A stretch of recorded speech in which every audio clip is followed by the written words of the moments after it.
বাড়িতে যেতেন আমার গৌরাঙ্গ মহাপ্রভুর যে অঙ্গের যে গন্ধ, এই গন্ধটা পুকুরে নাসিকায় লেগে আছে।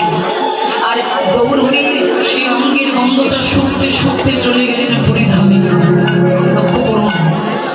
আর যেই না পুরীধামে গেছে, পুরীধামে গৌরাঙ্গ মহাপ্রভু সেই কৃষ্ণ ভাবনায় ভাবিত হয়ে জগন্নাথের দিকে লক্ষ্য করে আমার গৌরাঙ্গ মহাপ্রভু দাঁড়িয়ে আছেন। জগন্নাথের দিকে লক্ষ্য করে আমার গৌরাঙ্গ মহাপ্রভু যখন দাঁড়িয়ে আছেন, ওই জগন্নাথের দিকে তাকাচ্ছে আর নয়নের জল টপ টপ করে পড়ছে। ঠিক সেই সময় ওই কুকুরটা ছুটে যেয়ে আমার গৌরাঙ্গ মহাপ্রভুর চরণে ঝাড় খেয়ে পড়েছে। ওই কুকুরটা ছুটে গিয়ে আমার গৌরাঙ্গ মহাপ্রভুর চরণে আচার দিয়ে পড়েছে। গৌর হরি যখন জগন্নাথের পুকুরে কাঁদছেন, গৌরাঙ্গ মহাপ্রভুর নয়নে জল যখন টপ টপ করে পড়ছে, আর কুকুরটা সেই সময় ছুটে গিয়ে গৌরীর যখন জড়িয়ে ধরেছে, ওই নয়নে জলটা কুকুরের মাথায় টপ টপ করে পড়ছে। আর এই কুকুরটা ছুটে গিয়ে গৌরাঙ্গ মহাপ্রভুর চরণ ধরিয়েছে। কুকুরের নয়নের জলে আমার গৌরীর চরণ দুটি পড়ছে।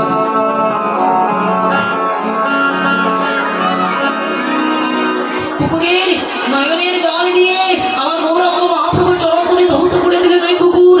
আর আমার গৌরের নয়নে জল টপ টপ করে কুকুরের মাথায় পড়ছে। কুকুর গৌরের চরণ দুটি জড়িয়ে ধরে বলছে, কত কষ্ট করে কত কিছু করে আসছি, তোমার এই যখন আমি পেয়েছি দয়াময়। আমি পশুকুলে জন্ম নিয়েছি বলে জগতে আমাকে কেউ ভালোবাসে না, শুধু লাঞ্ছনা বঞ্চনা, কত দুঃখ। কুকুরটা যখন তার নয়নের জল দিয়ে আমার গৌরাঙ্গ মহাপ্রভুর চরণ ধৌত করছে, ওই জল পেয়ে আমার গৌরীর চরণটা আস্তে আস্তে ঠান্ডা হয়ে গেলেন। গৌরীর চোখ কেউ টেনে কি? আমার চরণ কেন ঠান্ডা হয়ে যাচ্ছে? কে আমার গৌরাঙ্গ মহাপ্রভু চিনতে পেরেছে, তো আর কেউ না হচ্ছে সেই শিবানন্দের বাড়ির সেই কুকুর।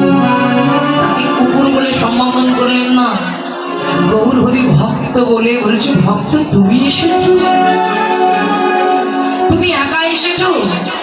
এত দূর থেকে তুমি আমার কাছে এসেছো? তুমি আমার কাছে আসার পথ তুমি চিনতে পেরেছো? তুমি আমার কাছে এসেছো? কুকুর বলছে, দয়াময় আমি তোমার কাছে এসেছি। বলছে, ভক্ত তুমি কৃপা করে যখন আমার কাছে এসেছো, তাহলে একবার মধুমাখা কৃষ্ণ নামটা তোমার বদনে বলো।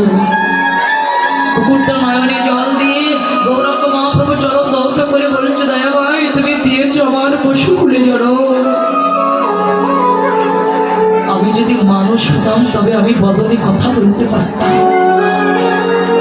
তুমি দিয়েছো আমার পশুকুলে জন্ম দয়াময়, আমি তো এই বদনে কথা বলতে পারি না, আমি কৃষ্ণ নামটি উচ্চারণ করবো কি করে? কিন্তু তুমি যখন আমার কৃষ্ণ বলতে বলছো, কৃষ্ণ নাম তুমি যখন আমার বলতে বলছো, তাহলে তোমার চরণে আমার এই নিবেদন, তুমি আমার যদি পাঠাও দয়াল, আমার দিও মানব করে,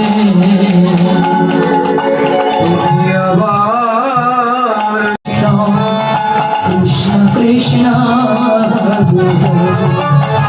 হরে রাম হরে রাম রাম রাম হরে কৃষ্ণ কৃষ্ণ কৃষ্ণ হরে হরে হরে রাম রাম হরে হরে। কৃষ্ণ কৃষ্ণ বলতে বলতে ওই কুকুরটা গৌরাঙ্গ মহাপ্রভুর চরণে আছাড় দিয়ে পড়ে গৌর হরি চরণে তার প্রাণ ত্যাগ করলেন। আর যেই না প্রাণ ত্যাগ করেছে তিনি মৃত্যু ধামে পৌঁছাই গেলেন। তাই এখনো বাবা নবদ্বীপে যদি যাওয়া হয়, দেখবেন আমাদের মানুষ, আমাদের এই জগতে কোনো মানুষ যদি মারা যায়, তাহলে তার বাৎসরিক দিয়ে আমরা কত বছর করবো? 1 বছর, 10 বছর, 5 বছর, তারপরে আর করা হয় না। কিন্তু আপনারা নবদ্বীপে গেলে এখনো দর্শন করতে পারবেন যে এই কুকুরের মৎস্য এখনো পর্যন্ত হয়। এই কুকুরের মৎস্য এখন পর্যন্ত হয় সেই নবদ্বীপে গেলে। তাই গৌরাঙ্গ মহাপ্রভু যখন নদিয়ার পথে চলেছেন, বৈষ্ণব কবি আমার গৌর হরিকে দর্শন করে বলেছে, "ও আমার গৌর হরি সোনা, তবে কোন সোনা জানো? যে সোনা আমরা অঙ্গে পরিধান করি এই সোনা আমার গৌর সোনা নয়। তাহলে গৌর কোন সোনা আমার? বলে গৌর হচ্ছে উপাসনার সোনা। যারা উপাসনা করতে পেরেছে তারা আমার গৌর সোনাকে লাভ করতে পেরেছে।" সুমধুরা হাস্যধরা গৌরে যে হাস্যবদল, সে হাস্যবদলটা দেখে মনে করছে ওরে নয়ন তার জলের ধারা কৃষ্ণ বলে কাঁদে গোরা। ওরে নয়নে তার জলের ধারা কৃষ্ণ বলে কাঁদে গোরা। নয়ন তার জলের ধারা কৃষ্ণ বলে কাঁদে। ওরে নয়ন তার জলের ধারা কৃষ্ণ বলে কাঁদে গোরা। নয়ন তার জলের ধারা কৃষ্ণ বলে কাঁদে গোরা। নয়ন তার জলের ধারা কৃষ্ণ বলে কাঁদে গোরা। কৃষ্ণ বলে কাঁদতে কাঁদতে গৌরাঙ্গ মহাপ্রভু নদিয়ার পথ দিয়ে চলে যাচ্ছেন। কিন্তু বৈষ্ণব কবি পদকর্তা এক পাশে দাঁড়িয়ে বলছে, জানো আমার গৌরী কেমন ভাবে চলেছে জানো? বাম ভুজ বিপুন অশনি অমৃত বলো অসনে অমৃত দলো। বাম ভুজ বিপুন অশনি অমৃত বাবু জয় বলো অসনে অমৃত দলো। বাম নয়নে ঘন ছায়, বাবু নয়নে ঘন ছায়। ঘন ছায়। বাবু নয়নে ছায়। গৌর হরি বারবার বাম পাশে চাইছে, বাম নয়নে ঘন ছায়। আয় গো বাবু নয়নে ঘন ছায়। নায়িকা সেজেছে নায়িকা সেজেছে, নায়িকা সেজেছে। গোবর কিশোর আমার নায়িকা সেজে, ওরে গৌর কৃষ্ণ আমার নায়িকা সেজেছে। গোবর কিশোর আমার নায়িকা সেজেছে। গৌর কিশোর আমার নায়িকা সেজেছে। হেলে দুলে চলেছে, হেলে দুলে চলেছে, হেলে দুলে চলেছে। হেলে দুলে চলেছে। গৌর কিশোর আমার হেলে দুলে চলেছে। গৌর কিশোর আমার হেলে দুলে চলেছে। বাবা নায়িকা আমার হেলে দুলে চলেছে। বাবা নায়িকা আমার হেলে দুলে চলেছে। কিশোরী হয়েছে, কিশোরী হয়েছে, কিশোরী হয়েছে, কিশোরী হয়েছে। রাই কিশোরী সরি সরি কিশোরী হয়েছে। রাই কিশোরী সরি সরি কিশোরী হয়েছে। রাধা মোহন দাস চিতে অভিলাষী, রাধা মোহন দাস চিরে অভিলাষী। সৌচরণ জন পাই গো। সচারণ যেন পাই গো। কি হবে বা হবে রে, আগে কবে বা হবে রে, হবে বা হবে রে। কবে বা হবে না। রাধা পদ ধরি বাবা কবে বা হবে রে। রাধা পদ ধুলি পাওয়া কবে বা হবে রে। রাধা পদ ধরি বাবা কবে বা হবে রে। ওরে রাধা পদ ধুলি পাওয়া, ভালো বলিতে বলে রাধা পদ ধুলি পাওয়া। হরে হরি বলো রাধা পদ ধুলি পাওয়া। হরে হরি বলো রাধা পদ ধুলি পাওয়া। হরে হরি বলো কবে বা হবে। সময় পেলে দেখো জুলাই কত যতন করে, জুলাই কত যতন করে, জুলাই কত যতন করে।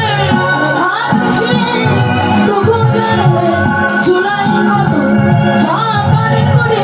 রাধা কৃষ্ণ দুঃখ জানে। জুলাই কত যতন করে। কৃষ্ণ দুঃখ জানে, জুলাই কত যতন করে। রাধা কৃষ্ণ দুঃখ জানে। জুলাই কত যতন করে। রাধাকৃষ্ণ দোল খাচ্ছে, হঠাৎ একটা দুষ্ট লোক জটিলার কালী বলল, জটিলে ছি ছি ছি ছি ছি ছি ছি ছি। বলচাই বলচাই। বাবা দেখলাম তোদের ভোগ,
পূজা হয়েছে ব্রাহ্মণের অবস্থা দেখে বড় বড় নাড়ু দেখে লোভ একেবারে ঝরঝর করে পড়ে যাচ্ছে তাই ফিরে না রোদেই খাবো তো কটি ভালো যাবো তো কহে বাগে ভাই আইসো সবে পূজা দেবে বলতে না রে আসো সবে পূজাতে বলতে নারিয়া আসন বসন বসন দিয়ে ব্রাহ্মণ বরণ করে আসল বসন ভূষণ দিয়া ব্রাহ্মণ বরণ করে ব্রাহ্মণ বরণ করিল বরণে করিল আসন বসন বসন দিয়ে বরণ করিল আসল বসন ভূষণ দিয়া বরণ করিল আসন বসন বসন দিয়ে বরণ করিল আসল বসন ভূষণ দিয়া বরণে করিল আস্তে ব্রাহ্মণ লোককে বরণ করে নিলেন কিন্তু কৃষ্ণ রাধার পাশে গিয়ে বসেছে রাধারানী বলছে শোনো না আমি তো এসেছি তোমার পূজা করতে আর তুমি যদি ব্রাহ্মণ বেশি পূজা করো তাহলে তোমার পূজা আমার কি করে হবে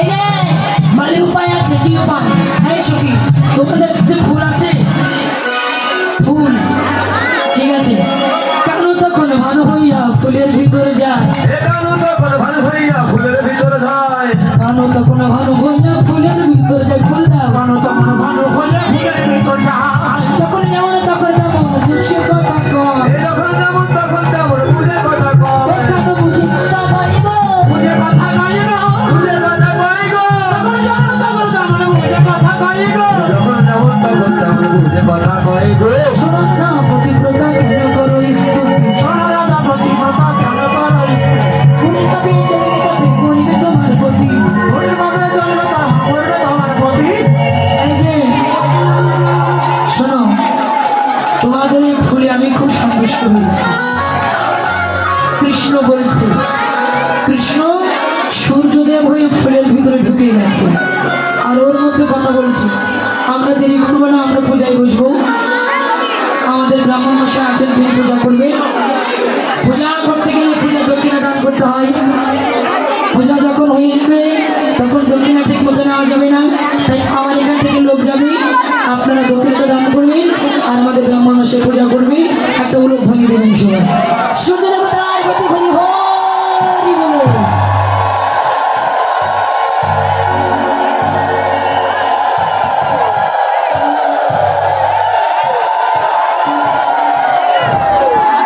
দক্ষিণা দেন সবাই দক্ষিণা